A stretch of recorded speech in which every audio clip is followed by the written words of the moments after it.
ನಮಸ್ತೆ, ನಾನು Aparna Bhat. Unacademy judiciary YouTube ಚಾನಲ್ಗೆ ಎಲ್ರಿಗೂ ಸ್ವಾಗತ. ಇವತ್ತು ನಾನು ಬಹಳ ಮುಖ್ಯವಾದಂಥ ಒಂದು ವಿಷಯದ ಬಗ್ಗೆ ಹೇಳಲಿಕ್ಕೆ ಬಯಸ್ತೇನೆ. ಯಾಕೆಂದರೆ ನಾವು ಜುಡಿಷಿಯರಿ ಎಕ್ಸಾಮ್ಸ್ಗೆ, ಕರ್ನಾಟಕ ಜುಡಿಷಿಯರಿ ಎಕ್ಸಾಮ್ಸ್ಗೆ ನಾವೇನು ಪ್ರಿಪೇರ್ ಆಗ್ತೇವೆ, ಆ ಒಂದು ಪ್ರಿಪ್ರೇಷನ್ ಹಂತದಲ್ಲಿ ಟ್ರಾನ್ಸ್ಲೇಷನ್ ಕೂಡ ಬಹಳ ಮುಖ್ಯ. ಆದರೆ ಬಹಳಷ್ಟು ಜನ ಟ್ರಾನ್ಸ್ಲೇಷನ್ಗೆ ನಾವು ಯಾವುದಕ್ಕೆ ಮೊರೆ ಹೋಗ್ತೇವೆ ಅಂದರೆ, ಈಗ ಬಹಳ ಸುಲಭವಾಗಿ ನಮ್ಮ ಮೊಬೈಲಲ್ಲೇ ಲಭ್ಯವಿರುವಂತಹ ಗೂಗಲ್ ಟ್ರಾನ್ಸ್ಲೇಟ್, ಈ ಒಂದು ಆ್ಯಪ್ನ ಮುಖಾಂತರ ಟ್ರಾನ್ಸ್ಲೇಷನ್ ಮಾಡಲಿಕ್ಕೆ ಟ್ರೈ ಮಾಡ್ತೇವೆ. ಆದರೆ ಈ ಗೂಗಲ್ ಟ್ರಾನ್ಸ್ಲೇಷನ್ ಮುಖಾಂತರ ಕಲಿತಂತಹ ಟ್ರಾನ್ಸ್ಲೇಷನ್ ಅಥವಾ ನಾವು ಮಾಡುವಂಥ ಟ್ರಾನ್ಸ್ಲೇಷನ್ ಎಷ್ಟರ ಮಟ್ಟಿಗೆ ಸರಿ ಇರುತ್ತೆ, ಅದರದ್ದು ಅಕ್ಯುರೇಸಿ ಎಷ್ಟಿರುತ್ತೆ ಹೇಳುವಂಥದ್ದು ನಮಗೆ ಗೊತ್ತಿರೋದಿಲ್ಲ. ಅಂದರೆ ನಾವು ಮತ್ತೆ ಬೇರೆ ಕ್ರಾಸ್ ವೆರಿಫೈ ಮಾಡಲಿಕ್ಕೆ ಹೋಗೋದಿಲ್ಲ.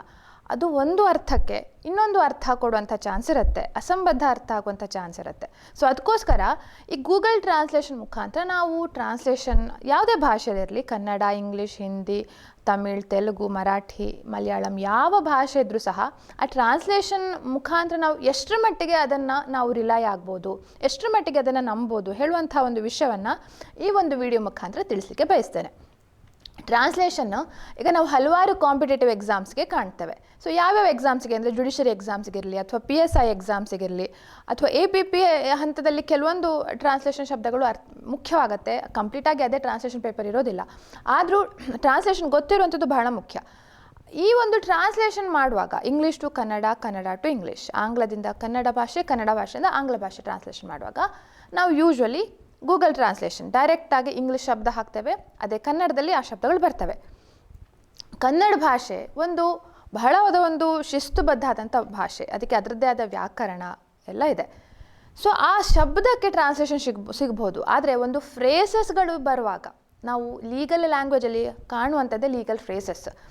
ಆ ಲೀಗಲ್ ಫ್ರೇಸಸ್ ಬರುವಾಗ ಅದು ಶಬ್ದಗಳದ್ದು ಯಥಾರ್ಥವಾಗಿ ಕೊಡುತ್ತೆ ಹೊರತು ಭಾವಾರ್ಥವನ್ನು ಟ್ರಾನ್ಸ್ಲೇಷನ್ ಮಾಡೋದಿಲ್ಲ ಗೂಗಲ್ ಟ್ರಾನ್ಸ್ಲೇಷನ್. ಸೊ ಅದಕ್ಕೋಸ್ಕರ ಎಷ್ಟು ಅಸಂಬದ್ಧ ಅರ್ಥಗಳು ಬರ್ತವೆ ಹೇಳುವಂಥದ್ದು ಒಂದು 5-6 ಎಕ್ಸಾಂಪಲ್ ಮುಖಾಂತರ ನಾನು ನಿಮಗೆ ತೋರಿಸ್ತೇನೆ. ಬೇಕು ಗೂಗಲ್ ಟ್ರಾನ್ಸ್ಲೇಷನ್ನ ನಾವು ಕೆಲವೊಂದು ಹಂತದಲ್ಲಿ ನೋಡಬೇಕು.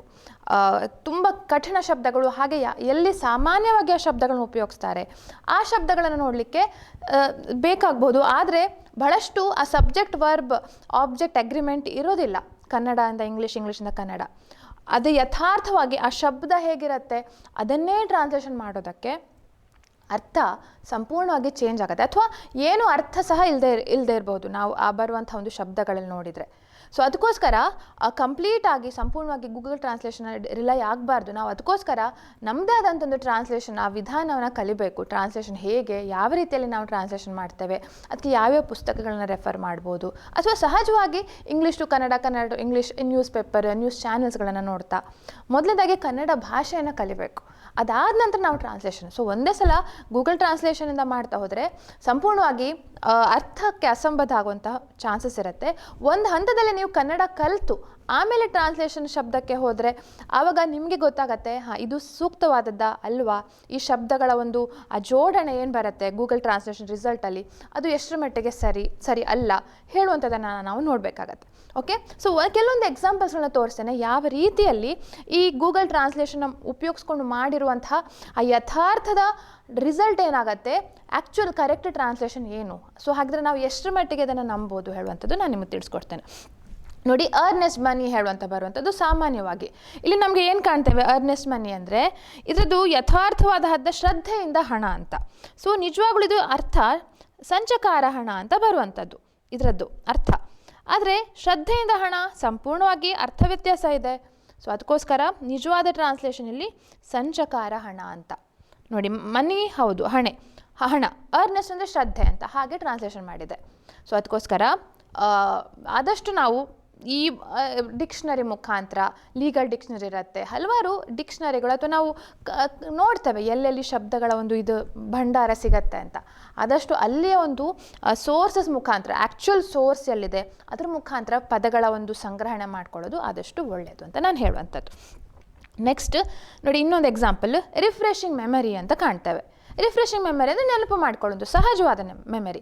ಆದರೆ ಇಲ್ಲಿ ಅದಕ್ಕೆ ಯಥಾರ್ಥವಾದ ಟ್ರಾನ್ಸ್ಲೇಷನ್ ಸಿಗಲಿಲ್ಲ.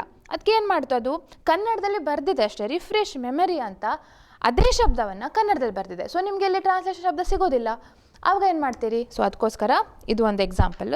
ಇನ್ನೊಂದು ನೋಡಿ, ಅಡ್ವಾನ್ಸ್ ಸೇಲ್ ಕನ್ಸಿಡ್ರೇಷನ್ ಅಂತ.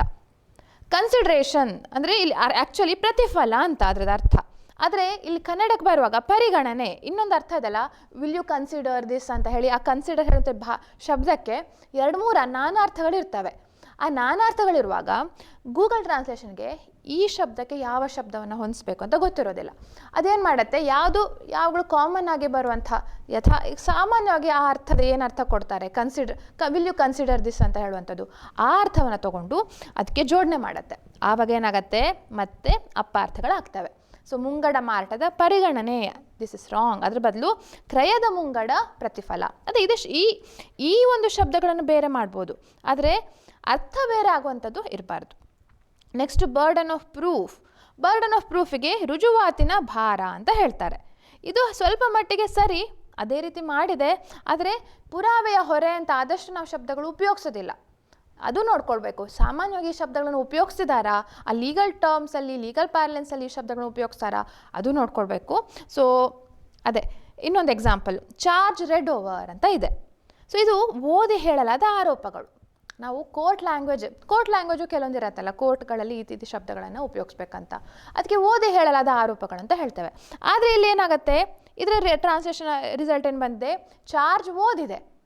ಸೊ ಏನು ಓದಿದೆ ಚಾರ್ಜ್, ಸೊ ಅದೇ ದೊಡ್ಡದು ರಾಂಗ್ ಆಗುತ್ತೆ ನಾವು ಮಾಡುವಂಥದ್ದು. ಸೊ ಇದನ್ನು ದಯವಿಟ್ಟು ಈ ಒಂದು ಮೆಥಡನ್ನು ಫಾಲೋ ಮಾಡಬೇಡಿ. ನೀವು ಗೂಗಲ್ ಟ್ರಾನ್ಸ್ಲೇಷನ್ ಯಾರಾದರೂ ಟ್ರಾನ್ಸ್ಲೇಷನ್ ಮಾಡ್ತಿದ್ರೆ ಆಫ್ಕೋರ್ಸ್ ಬೇಕು, ನಿಮಗೆ ಒಂದು ಹಂತದಲ್ಲಿ ಕನ್ನಡದ ಒಂದು 70% 80% ಸಂಪೂರ್ಣ ಜ್ಞಾನ ಆಗಿದ್ದಿದ್ರೆ ಆವಾಗ ಈ ಒಂದು ಟ್ರಾನ್ಸ್ಲೇಷನ್ ಗೊತ್ತಿಲ್ಲದಿದ್ದರೆ ಆವಾಗ ಕೆಲವೊಂದು ಶಬ್ದಗಳನ್ನ ತೊಗೊಂಡು ಇದು ಸೂಕ್ತವಾ, ಇದು ಸರಿಯಾದ ಶಬ್ದಗಳ ಜೋಡಣೆ ಹೌದಾ ಅಲ್ವಾ ಅಂತ ಗೊತ್ತಾಗತ್ತೆ. ಆದರೆ ಒಂದು ವೇಳೆ ನಿಮಗೆ ಕನ್ನಡ ಗೊತ್ತಿಲ್ಲದೆ ನೀವು ಹೊಸತಾಗಿ ಕನ್ನಡ ಭಾಷೆಯನ್ನು ಕಲಿತಾ ಇದ್ದರೆ ಆವಾಗ ಸಂಪೂರ್ಣವಾಗಿ ಅರ್ಥ ಅಪಾರ್ಥ ಆಗುವಂಥದ್ದು 100% ತಪ್ಪಾಗತ್ತೆ. ಇನ್ನೊಂದು ನೋಡಿ, ಸೆಸೇಷನ್ ಆಫ್ ಟೆರಿಟರಿ, ಇದು ಒಂದು ಈ ಪೊಲಿಟಿಕ್ಸಲ್ಲಿ ಈ ಪೊಲಿಟಿ ಅಂತ ಹೇಳ್ತಾರಲ್ಲ, ಆ ಒಂದು ಸಂದರ್ಭದಲ್ಲಿ ದೇಶಗಳ ಮಧ್ಯೆ ಆಗುವಂಥ ರಾಜ್ಯ ಕ್ಷೇತ್ರವನ್ನು ಬಿಟ್ಟುಕೊಡೋದು ಹೇಳುವಂಥ ಒಂದು ಆ ಅರ್ಥ ಬರುವಂಥದ್ದು. ಆದರೆ ಇಲ್ಲೇನಾಯಿತು, ಸಾಮಾನ್ಯವಾದ ಒಂದು ಪ್ರದೇಶದ ನಿಲುಗಡೆ, ಇದು ನಿಜವಾಗ್ಲೂ ಅರ್ಥನೇ ಏನು ಈ ಶಬ್ದಕ್ಕೆ, ಪ್ರದೇಶದ ನಿಲುಗಡೆ ಅಂತ ನಾವು ಕಾಣ್ತೇವೆ. ಸೊ ರಾಜ್ಯ ಕ್ಷೇತ್ರವನ್ನು ಬಿಟ್ಟು ಕೊಡುವುದು. ಇನ್ನೊಂದು ಫ್ಯಾಕ್ಟ್ ಇನ್ ಇಶ್ಯೂ, ಇದು ವಿವಾದ ಕಾರಣದ ವಸ್ತುಸ್ಥಿತಿಗಳು, ಇಂಡಿಯನ್ ಎವಿಡೆನ್ಸಲ್ಲಿ ಬರುವಂಥದ್ದು. ಅದಕ್ಕೆ ಎಷ್ಟೋ ಜನ ಲೀಗಲ್ ಲುಮಿನರೀಸ್ ಸೇರಿಕೊಂಡು, ಕನ್ನಡ ಭಾಷೆ ಪಂಡಿತರೆಲ್ಲ ಸೇರಿಕೊಂಡು ಕನ್ನಡ ಶಬ್ದಗಳು ಇಂತಿಂಥವಂತ ಮಾಡಿರ್ತಾರೆ. ಆದರೆ ಇದು ಎಷ್ಟು ಲಘುವಾಗಿ ನಾವು ಕನ್ನಡ ಭಾಷೆಯನ್ನು ಸಮಸ್ಯೆಯಲ್ಲಿ ವಾಸ್ತವವಾಗಿ ಅಂತ ಆಗ್ಬಿಡತ್ತೆ ಅಲ್ವಾ. ಸೊ ಅದಕ್ಕೋಸ್ಕರ ನೋಡಿ, ನಾನು ಯಾವಾಗಲೂ ಅದಕ್ಕೋಸ್ಕರ ಹೇಳೋದು, ಕನ್ನಡ ಭಾಷೆಯ ಟ್ರಾನ್ಸ್ಲೇಷನ್ನು ಭಾಷಾಂತರ ಮಾಡುವಾಗ ಬಹಳ ಜಾಗ್ರತೆಯಿಂದ ಒಂದು ಪ್ರೀತಿಯಿಂದ ಮಾಡ್ತಾ ಹೋಗಬೇಕು. ನಾವು ಗೂಗಲ್ ಟ್ರಾನ್ಸ್ಲೇಷನ್ನ ಬಳಸಬೇಕು, ಖಂಡಿತವಾಗಿ ನಾನು ಇಲ್ಲ ಹೇಳೋದಿಲ್ಲ, ಟೆಕ್ನಾಲಜಿಯ ಆದಷ್ಟು ಉಪಯೋಗ ಪಡೆದುಕೊಳ್ಳೇಬೇಕು. ಆದರೆ ಪ್ರಾರಂಭಿಕ ಹಂತದಲ್ಲಿ ದಯವಿಟ್ಟು ಯಾರೂ ಈ ಗೂಗಲ್ ಟ್ರಾನ್ಸ್ಲೇಷನ್ನ ಬಳಸಬೇಡಿ. ಅದ್ರ ಬದಲು ಸರಿಯಾದ ಕೆಲವೊಂದು ಬುಕ್ಸ್ಗಳು ಸಿಗ್ತವೆ, ಲೀಗಲ್ ಡಿಕ್ಷನರಿಗಳು ಸಿಗ್ತವೆ, ಅಥವಾ ನೀವೇ ಎಷ್ಟೋ ಕೋರ್ಟ್ ಡೆಪೋಸಿಷನ್ಸಲ್ಲಿ ಹೋಗಿ ಕೇಳಿ, ಎಷ್ಟೋ ಒಂದು ಕೋರ್ಟಲ್ಲಿ ಹೇಳಿಕೆಗಳನ್ನು ಹೇಳ್ತಾರೆ, ಆ ಡೆಪೋಸಿಷನ್ ರೆಕಾರ್ಡ್ ಮಾಡುವಾಗ ಆವಾಗ ಆ ಭಾಷೆ ಪದಪ್ರಯೋಗಗಳೇನು, ಹೆಚ್ಚಾಗಿ ಕಾಮನ್ ಆಗಿ ಏನು ಯೂಸ್ ಮಾಡ್ತಾರೆ, ಅದಕ್ಕೆ ಸೈಮಲ್ಟೇನಿಯಸ್ಲಿ ಇಂಗ್ಲೀಷದು ಎಲ್ಲಾದರೂ ಒಂದು ಸಿಗತ್ತೆ, ನಮಗೆ ಈ ಕೋರ್ಸಲ್ಲಿ ಸಿಗುತ್ತೆ ಅಥವಾ ಕೆಲವೊಂದು ಡ್ರಾಫ್ಟ್ ಬುಕ್ಸಲ್ಲಿ ಸಿಗುತ್ತೆ. ಸೊ ಇದಕ್ಕೆ ಪ್ರಯತ್ನ ಬಹಳ ಮುಖ್ಯ. ಸುಲಭವಾಗಿ ಈಸಿ ವೇ ಟ್ರಾನ್ಸ್ಲೇಷನ್ಗೆ ಖಂಡಿತವಾಗಿ ಹುಡುಕ್ಲಿಕ್ಕೆ ಹೋಗಬೇಡಿ. ನೀವು ಇಷ್ಟಪಟ್ಟು ಮಾಡೋದಾದರೆ ಖಂಡಿತವಾಗಿಯೂ ನೀವು ಏನು ಮಾರ್ಗ ಹುಡುಕಿರ್ತೀರಿ ಅದು ಸುಲಭ ಆಗೇ ಆಗತ್ತೆ. ಅದಕ್ಕೋಸ್ಕರ ಈ ಕೆಲವೊಂದು ಆಭಾಸಗಳನ್ನು ಹೇಳಲಿಕ್ಕೋಸ್ಕರ ಟ್ರಾನ್ಸ್ಲೇಷನ್ ನೀವು ಈಗಲಿಂದನೇ ಪ್ರಾರಂಭ ಮಾಡ್ತಿದ್ದೀರಿ ಅಂತ ಆದರೆ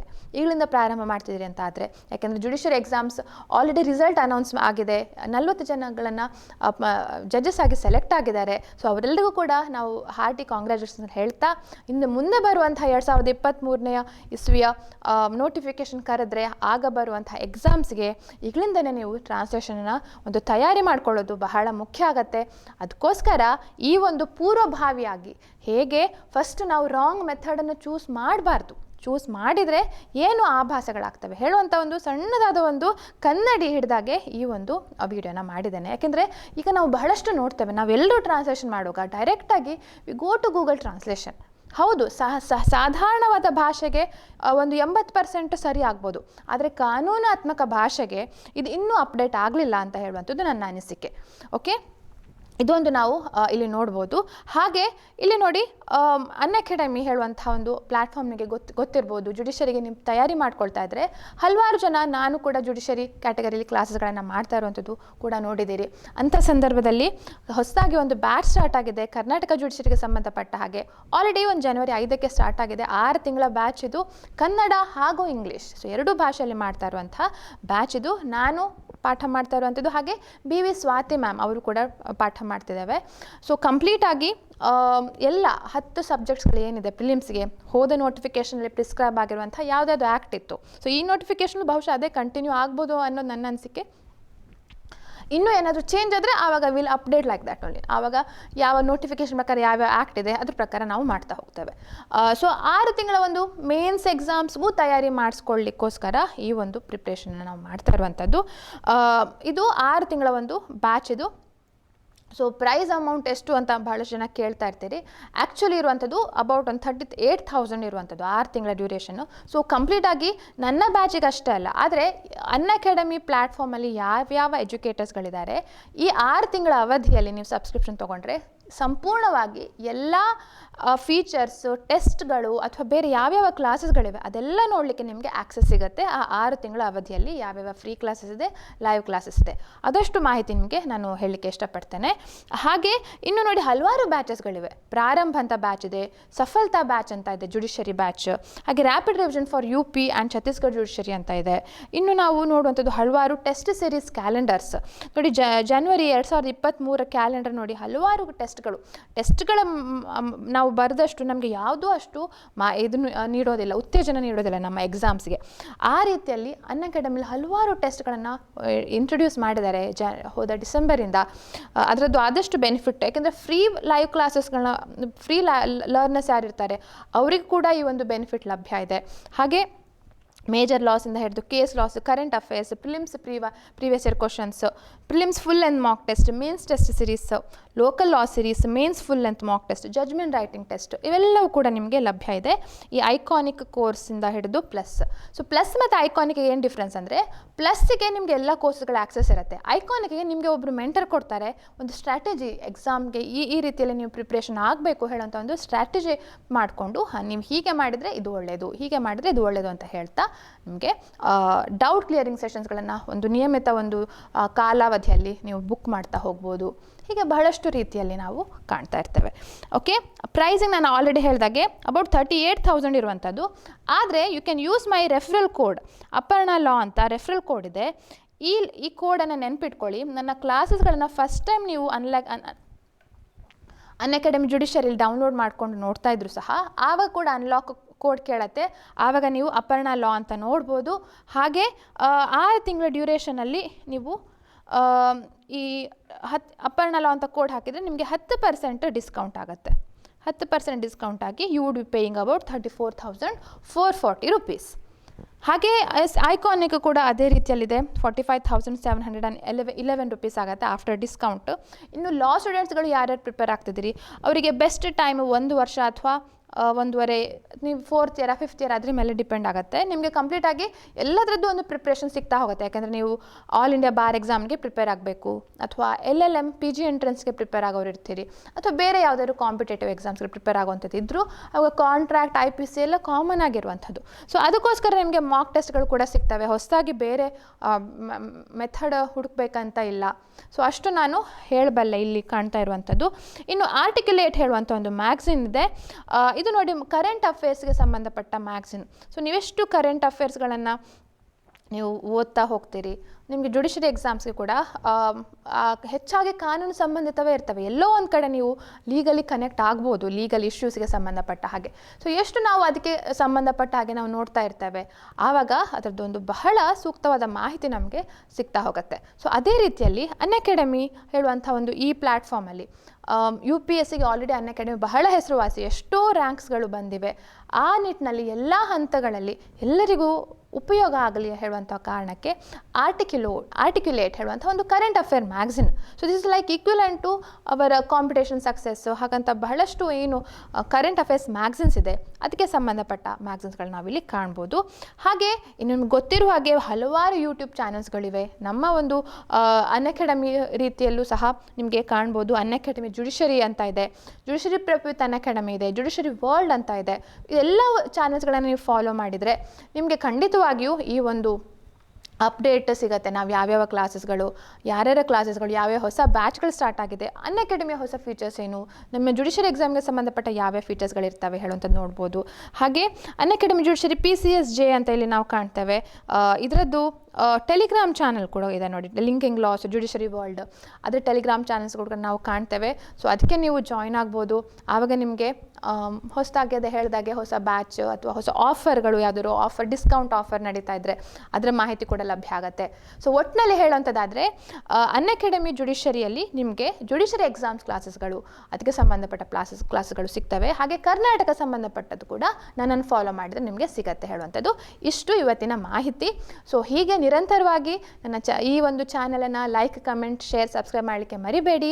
ನಿಮ್ಮ ಟ್ರಾನ್ಸ್ಲೇಷನ್ನ ಬಹಳ ಒಂದು ಸಮರ್ಥವಾಗಿ ಮಾಡಲಿಕ್ಕೆ ಪ್ರಯತ್ನ ಪಡಿ. ಹಾಗೆ ಹೇಗೆ ಬೇರೆ ಭಾಷೆಯ ಕನ್ನಡಿಗರು ಅಲ್ಲದೇ ಇರೋರು ಹೇಗೆ ಕನ್ನಡ ಭಾಷೆನ ಕಲಿತು ಕರ್ನಾಟಕ ಜುಡಿಷರಿ ಎಕ್ಸಾಮ್ಸ್ಗೆ ಹೇಗೆ ಬರಿಬೋದು ಹೇಳುವಂಥ ಒಂದು ಮಾಹಿತಿಯನ್ನು ಮುಂದಿನ ವಿಡಿಯೋದಲ್ಲಿ ತಿಳಿಸ್ಕೊಡ್ತೇನೆ. ಸೊ ಅಲ್ಲಿ ತನಕ keep watching, let's crack it.